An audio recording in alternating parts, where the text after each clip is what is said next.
গত ৮ই অক্টোবর মানবতাবিরোধী অপরাধের অভিযোগে সাবেক এবং বর্তমান ২৪ সেনা কর্মকর্তার বিরুদ্ধে গ্রেপ্তারি পরোয়ানা জারি করে আন্তর্জাতিক অপরাধ ট্রাইব্যুনাল।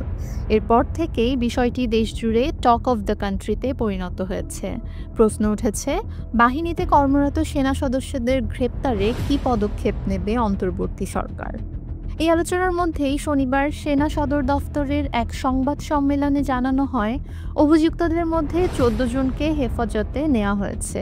সেনা সদর থেকে জানানো হয়, হেফাজতে থাকা সেনা সদস্যদের পরিবারকে আশ্বস্ত করা হয়েছে, আইন অনুযায়ী তাদের বিরুদ্ধে আপাতত কোনো ব্যবস্থা নেওয়া হচ্ছে না। তবে তাদের হেফাজতে রাখার বিষয়টি নিয়ে নানা প্রশ্ন উঠেছে আইনি মহলে।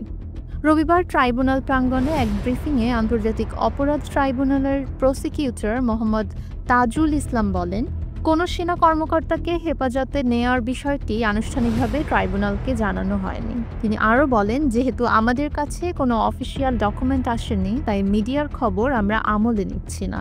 যদি আনুষ্ঠানিকভাবে জানানো হয়, তাহলে আইন অনুযায়ী ২৪ ঘন্টার মধ্যেই তাদের আদালতে হাজির করতে হবে।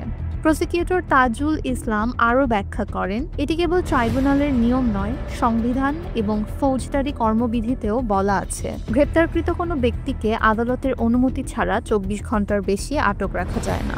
আদালত যদি আটক রাখার নির্দেশ দেন, তবেই তাকে হেফাজতে রাখা যাবে, অন্যথায় জামিনের সুযোগ থাকবে। অন্যদিকে সেনা সদর দফতরের তথ্য মতে, ট্রাইব্যুনালের গ্রেপ্তারি পরোয়ানার আনুষ্ঠানিক চিঠি তাদের কাছে পৌঁছানোর আগেই ওই কর্মকর্তাদের হেফাজতে নেওয়া হয়েছে।